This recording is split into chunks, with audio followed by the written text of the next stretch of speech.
Hello friends, तो मैंने आपको बताया था कि आपके लिए एक बहुत अच्छा मौका है अनअकैडमी स्कॉलरशिप ज्वाइन करने का, प्लस बहुत सारे रिवॉर्ड्स ज्वाइन करने का, पाने का।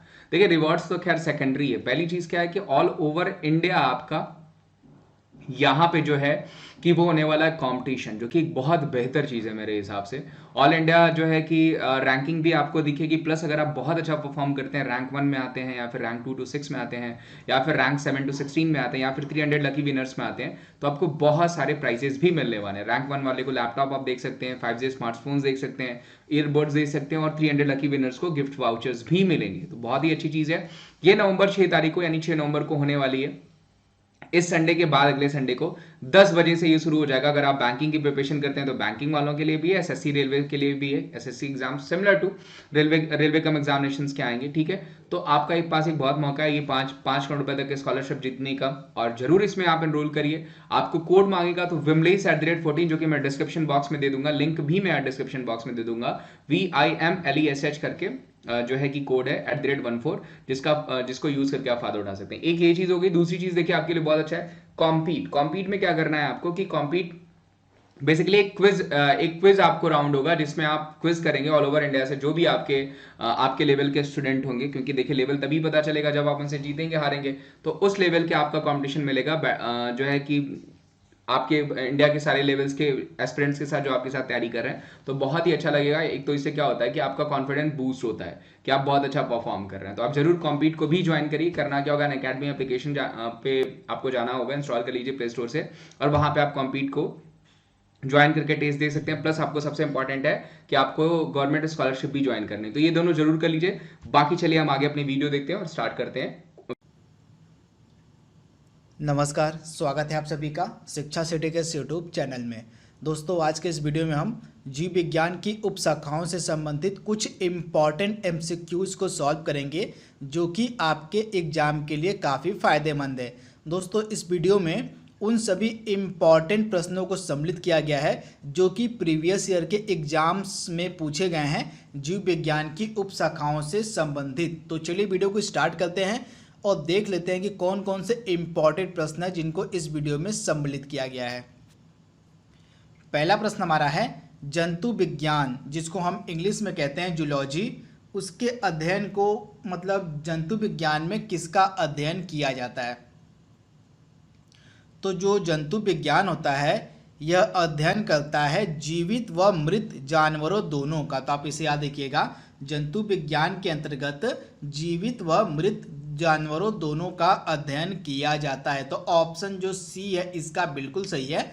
जंतु विज्ञान के अंतर्गत जीवित व मृत दोनों प्रकार के जानवरों का अध्ययन किया जाता है। तो ऑप्शन इसका सी हमारा बिल्कुल सही है।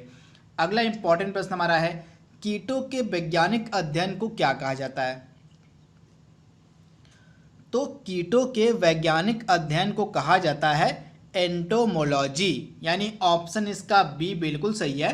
कीटों के वैज्ञानिक अध्ययन को क्या कहा जाता है, तो एंटोमोलॉजी, यानी ऑप्शन जो इसका बी है हमारा बिल्कुल सही है।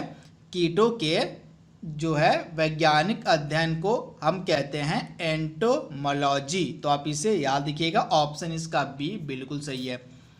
अगला इंपॉर्टेंट प्रश्न हमारा है निम्नलिखित में से कौन जनसंख्या एवं मानव जाति के महत्वपूर्ण आंकड़ों के अध्ययन से संबंधित है, यानी निम्नलिखित में से किसके अंतर्गत जनसंख्या एवं मानव जाति के महत्वपूर्ण आंकड़ों का अध्ययन किया जाता है। तो डेमोग्राफी यानी कि जननांकिकी इसको कहते हैं। इसको जननांकिकी को हम जनसांख्यिकी भी कहते हैं, जनसांख्यिकी, या आप इसे जननांकिकी कर लीजिए या जनसांख्यिकी कर लीजिए, इसको इंग्लिश में हम कहते हैं डेमोग्राफी। तो इसके अंतर्गत जो है जनसंख्या एवं मानव जाति के महत्वपूर्ण आंकड़ों का अध्ययन किया जाता है। तो इसका राइट आंसर आपका हो जाएगा ऑप्शन बी। तो आप इसे याद रखिएगा। इसके साथ ही अगर हम पारिस्थितिकी विज्ञान की बात करें तो पारिस्थितिकी विज्ञान में किसका अध्ययन किया जाता है, सजीवों पर उनके चारों ओर के पर्यावरण के प्रभाव का अध्ययन किया जाता है, इकोलॉजी, यानी कि पारिस्थितिकी विज्ञान के अंतर्गत। तो आप इसे याद रखिएगा, जो है सजीव यानी कि लिविंग थिंग्स पर जो है उनके चारों ओर के पर्यावरण के प्रभाव का जो अध्ययन है वह पारिस्थितिकी विज्ञान के अंतर्गत किया जाता है। उसी के बाद अगर हम आनुवंशिकी विज्ञान की बात करें तो आनुवांशिकी के अंतर्गत यानी जेनेटिक्स के अंतर्गत किसका अध्ययन किया जाता है, तो जो है जीवों के आनुवांशिक लक्षणों एवं इनकी वंशागति का जो अध्ययन होता है, आप इसे याद देखिएगा, जीवों के आनुवांशिक लक्षणों तथा इनकी वंशागति का जो अध्ययन है वह आनुवांशिकी यानी जेनेटिक्स के अंतर्गत किया जाता है। तो आप इसे याद देखिएगा। तथा वायरस विज्ञान के अंतर्गत जो है विषाणुओं यानी कि वायरसों का अध्ययन यानी कि विषाणुओं का जो अध्ययन है वह वायरस विज्ञान के अंतर्गत किया जाता है। अगला इंपॉर्टेंट प्रश्न हमारा है, ऑर्निथोलॉजी निम्नलिखित में से किसके अध्ययन से संबंधित है। तो ऑर्निथोलॉजी के अंतर्गत निम्नलिखित में से किसका अध्ययन किया जाता है, यह भी सुपर इंपॉर्टेंट है। तो ऑर्निथोलॉजी के अंतर्गत अध्ययन किया जाता है पक्षियों का, यानी ऑप्शन जो इसका बी, ऑप्शन जो ए है इसका बिल्कुल सही है। बर्ड यानी बर्ड से संबंधित जो अध्ययन है वह ऑर्निथोलॉजी के अंतर्गत किया जाता है। तो आप इसे याद देखिएगा, ऑर्निथोलॉजी के अंतर्गत बर्ड यानी पक्षियों का अध्ययन किया जाता है। वही वंशागति का जो अध्ययन है वो जेनेटिक्स यानी आनुवांशिकी के अंतर्गत किया जाता है। वही पर्यावरण का जो अध्ययन है वह इकोलॉजी यानी कि पारिस्थितिकी विज्ञान के अंतर्गत किया जाता है। और जीवाश्म का जो अध्ययन है पेलियो बायोलॉजी के अंतर्गत किया जाता है। आप याद रखिएगा, जो जीवाश्म से संबंधित अध्ययन है वो पेलियो बायोलॉजी के अंतर्गत किया जाता है। तो इसे भी आप याद रखिएगा। मैं एक बार फिर से रिपीट कर रहा हूँ, ऑर्निथोलॉजी किसके अध्ययन से संबंधित है, तो बर्ड्स के अध्ययन यानी पक्षियों के अध्ययन से संबंधित है ऑर्निथोलॉजी।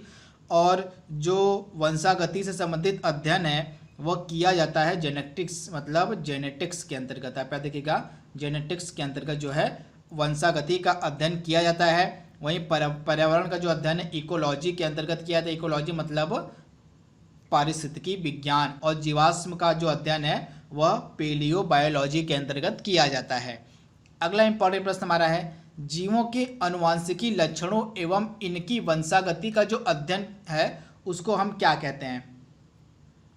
तो जैसा कि मैंने आपको बताया, जीवों के आनुवांशिकी लक्षणों तथा इनकी वंशागति का जो अध्ययन है यह कहलाता है आनुवांशिकी। तो आप इसे याद रखिएगा, जीवों के आनुवांशिक लक्षणों तथा इनकी वंशागति का जो अध्ययन है वह आनुवांशिकी कहलाता है। आनुवांशिकी को हम इंग्लिश में कहते हैं जेनेटिक्स। तो आप इसे याद रखिएगा। अगला इंपॉर्टेंट प्रश्न हमारा है, फूलों के अध्ययन को क्या कहा जाता है। सुपर इंपॉर्टेंट प्रश्न। तो फूलों के अध्ययन को हम क्या कहते हैं, तो फूलों के अध्ययन को कहा जाता है एंथोलॉजी। तो ऑप्शन जो इसका ए है हमारा बिल्कुल सही है। फूलों के अध्ययन को हम कहते हैं एंथोलॉजी। यहाँ पे होगा एंथ्रो नहीं एंथो होता है। तो एंथोलॉजी के अंतर्गत जो है फूलों का अध्ययन किया जाता है। तो इसका राइट आंसर हो जाएगा एंथोलॉजी। अगला इंपॉर्टेंट प्रश्न हमारा है, विभिन्न संस्कृतियों के वैज्ञानिक विवरण के तुलनात्मक अध्ययन को हम क्या कहते हैं। सुपर इंपॉर्टेंट ये भी प्रश्न है। दोस्तों जितने भी मैं प्रश्न आपको यहाँ पे सॉल्व करवा रहा हूँ ये सभी प्रश्न जो हैं विभिन्न प्रकार के गवर्नमेंट एग्जाम्स में पूछे जा चुके हैं। तो इस प्रश्न को आप जरूर नोट डाउन कहीं कर लीजिएगा अपने नोटबुक में, क्योंकि इसी प्रकार के जो प्रश्न हैं लगातार एग्जाम में पूछे जाते हैं। तथा अगर जीव विज्ञान की उप शाखाओं से संबंधित कोई भी प्रश्न पूछा जाएगा तो इस वीडियो के बाहर से नहीं पूछा जाएगा। तो इस वीडियो का बिल्कुल ध्यान से देखिए। तो प्रश्न हमारा क्या है, विभिन्न संस्कृतियों के वैज्ञानिक विवरण के तुलनात्मक अध्ययन को क्या कहा जाता है। तो इथनोलॉजी, यानी विभिन्न संस्कृतियों के वैज्ञानिक विवरण के तुलनात्मक अध्ययन को हम कहते हैं इथनोलॉजी। यानी ऑप्शन ए इसका बिल्कुल सही, आप इसे याद रखिएगा इथनोलॉजी।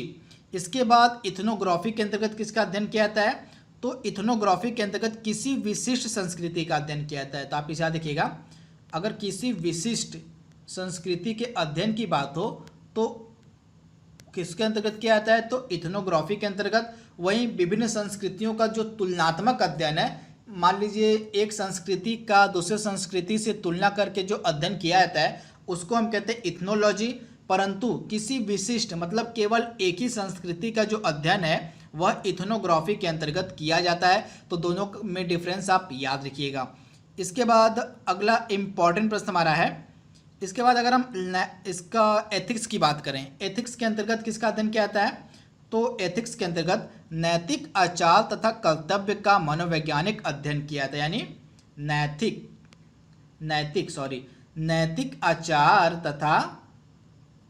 नैतिक आचार तथा कर्तव्य का जो वैज्ञानिक अध्ययन है वह एथिक्स के अंतर्गत किया जाता है। तो आप इसे याद रखिएगा।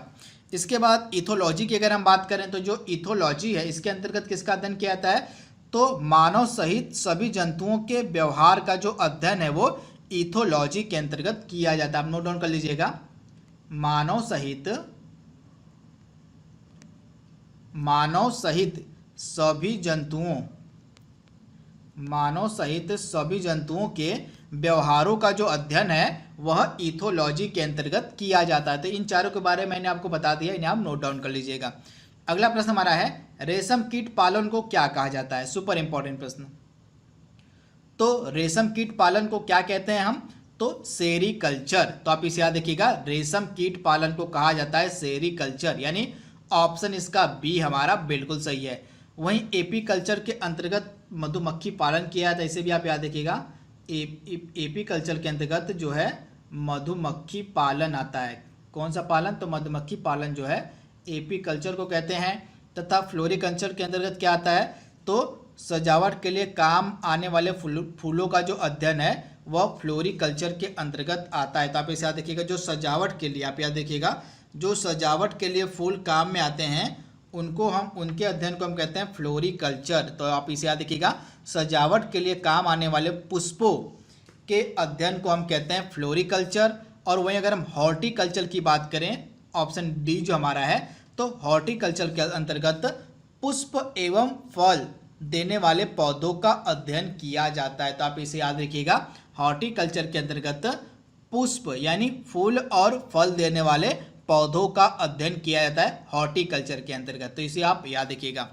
अगला इंपॉर्टेंट प्रश्न हमारा है, मधुमक्खी पालन को क्या कहा जाता है? तो मधुमक्खी पालन को कहा जाता है एपी कल्चर। जैसा कि मैंने आपको बताया था, एपी कल्चर कहते हैं मधुमक्खी पालन को, यानी ऑप्शन जो इसका बी है हमारा बिल्कुल सही है। और सेरीकल्चर के अंतर्गत रेशम कीट पालन किया जाता है। जैसा कि मैंने आपको बताया, सेरीकल्चर के अंतर्गत रेशम कीट पालन किया जाता है। तो आप इसे याद रखिए। इसके बाद अगला इंपॉर्टेंट प्रश्न हमारा है, इसमें से आपको बताना है कि इसमें से कौन सा सुमेलित नहीं है। तो इसमें से कौन सा सुमेलित नहीं है, आइए देख लेते हैं। एपी कल्चर मधुमक्खी के पालन को कहते हैं सुमेलित है। सेरीकल्चर के अंतर्गत रेशम कीट पालन किया था, ये भी सही है। उसके बाद पीसी कल्चर जो है लाख की खेती नहीं, यह मत्स्य पालन से संबंधित होता है। किसके? तो मत्स्य पालन यानी मछली पालन से संबंधित होता है पीसी कल्चर। तो आप इसे याद रखिएगा, यह जो मिलान है वो गलत है। और उसके बाद अगला क्या दिया हमारा, हॉर्टिकल्चर। तो हॉर्टिकल्चर जो है यह फूलों से संबंधित, जैसा कि मैंने आपको बताया, हॉर्टिकल्चर में पुष्प एवं फल देने वाले पौधों का अध्ययन किया जाता है। तो ये भी सही है। तो ऑप्शन जो सी है इसका सही हो जाएगा, क्योंकि यह सुमेलित नहीं है। यहाँ पे पीसी कल्चर के अध्ययन को हम कहते हैं, मतलब पीसी कल्चर के अंतर्गत मत्स्य पालन यानी कि मछली पालन का अध्ययन किया जाता है। अगला हमारा है, लेक्सिकोग्राफी का संबंध निम्नलिखित में से किससे है? तो लेक्सिकोग्राफी का जो संबंध है निम्नलिखित में से किससे है? तो शब्दकोश का संकलन। तो आप इसे याद रखिएगा, शब्दकोश का संकलन या शब्दकोश के संयोजन से संबंधित होता है लेक्सिकोग्राफी, यानी ऑप्शन इसका बी हमारा बिल्कुल सही है। अगला इंपॉर्टेंट प्रश्न हमारा है, सब्जी के लिए काम आने वाले पौधों के अध्ययन को हम क्या कहते हैं? तो सब्जी के लिए काम आने वाले पौधों के अध्ययन को हम कहते हैं ओलरीकल्चर। क्या कहते हैं? तो सब्जी के लिए काम आने वाले पौधों के अध्ययन को हम कहते हैं ओलरीकल्चर। क्या कहते हैं? तो ओलरीकल्चर के अंतर्गत सब्जी के लिए काम आने वाले पौधों का अध्ययन किया जाता है। तो आप इसे याद रखिए। अगला इंपॉर्टेंट प्रश्न हमारा है, विटीकल्चर के द्वारा निम्नलिखित में से कौन एक उत्पादित होता है? तो विटीकल्चर के अंतर्गत किसका उत्पादन किया जाता है? तो अंगूर का, यानी ऑप्शन इसका बी बिल्कुल सही है। विटीकल्चर किससे संबंधित है? तो अंगूर उत्पादन से। अगला हमारा है, वर्मी कल्चर में निम्नलिखित में से कौन सा वर्म प्रयोग किया जाता है? तो वर्मी कल्चर में किस वर्म का जो है प्रयोग किया जाता है? तो अर्थवॉर्म यानी केचुए का। तो आप इसे याद रखिएगा, वर्मी कल्चर के अंतर्गत जो है केचुआ पालन किया जाता है। तो आप इसे याद रखिएगा, अर्थवॉर्म का मतलब होता है केचुआ पालन। क्या होता है? केचुआ पालन। अगला इंपॉर्टेंट हमारा है जेरेंटोलॉजी निम्नलिखित में से किसके अध्ययन से संबंधित है? सुपर इंपॉर्टेंट प्रश्न। तो जेरेंटोलॉजी किसके निम्नलिखित में से किसके अध्ययन से संबंधित है? तो वृद्ध व्यक्तियों के। आप इसे याद रखिएगा, वृद्ध व्यक्तियों के अध्ययन से संबंधित है जेरेंटोलॉजी। तो आप इसे याद रखिएगा, वृद्ध व्यक्तियों के शरीर की जो वृद्ध व्यक्तियों के जो है, आप याद रखिएगा, वृद्ध होने की जो प्रक्रिया होती है उसका जो अध्ययन है वो जेरेंटोलॉजी के अंतर्गत किया जाता है। तो ऑप्शन इसका डी बिल्कुल सही है, वृद्ध, यानी वृद्ध होने की जो प्रक्रिया है उसका जो अध्ययन है वो जेरेंटोलॉजी के अंतर्गत किया जाता है। अगला इंपॉर्टेंट प्रश्न हमारा है पेडोलॉजी निम्न वैज्ञानिक अध्ययन से संबंधित है। तो पेडोलॉजी के अंतर्गत हम मिट्टी का अध्ययन करते हैं, यानी सॉयल का जो अध्ययन है वह किसके अंतर्गत किया जाता है? तो पेडोलॉजी के अंतर्गत। अगला इंपॉर्टेंट प्रश्न हमारा है अस्थियों का अध्ययन विज्ञान की किस शाखा के अंतर्गत किया जाता है? तो अस्थियों मतलब यहाँ पे हड्डी से है हमारा, तो हमारी जो बोन्स है, हमारी जो हड्डी होती हैं, उनका जो अध्ययन है उसके अध्ययन करने वाले विज्ञान की शाखा को हम कहते हैं ऑस्टियोलॉजी, यानी ऑप्शन ए इसका बिल्कुल सही है, ऑस्टियोलॉजी। अगला इंपॉर्टेंट प्रश्न हमारा है सर्पों के विषय में जानकारी प्राप्त करना कहलाता है। तो सर्पों के विषय में जानकारी प्राप्त करना क्या कहलाता है? तो सर्पेटोलॉजी, यानी ऑप्शन ए इसका बिल्कुल सही है, सर्पों के बारे में जानकारी प्राप्त करने को हम कहते हैं सर्पेटोलॉजी, यानी ऑप्शन ए इसका बिल्कुल सही है। आज का लास्ट प्रश्न हमारा है हाइड्रोपोनिक्स क्या है? तो मृद विहीन पादप संवर्धन। तो आप इसे याद रखिएगा, बिना मिट्टी के जहाँ पे पौधों को उगाया जाता है उसी को हम कहते हैं हाइड्रोपोनिक्स। तो आप इसे याद रखिएगा, बिना मिट्टी के जहाँ पे पौधों को उगाया जाता है उस प्रक्रिया को हम कहते हैं हाइड्रोपोनिक्स। इस प्रक्रिया में जो है पानी में जो है पौधों को बिना मिट्टी की सहायता से उगाया जाता है। तो आप इसे याद रखिएगा, ये जो टेक्निक है इस टेक्निक के अंतर्गत जो है बिना मृदा के पौधों को उगाया जाता है पानी में। तो आप इसे याद रखिएगा, इसका राइट आंसर आपको मिलेगा ऑप्शन ए में। तो दोस्तों यहाँ पे हमने जो है जीव विज्ञान की उपशाखाओं से संबंधित जितने भी इम्पॉर्टेंट प्रश्न बन सकते थे उसको हमने कवर कर लिया है। आई होप आपको वीडियो पसंद आया होगा। तो आज के लिए बस इतना ही। Thank you, thanks for watching, thank you.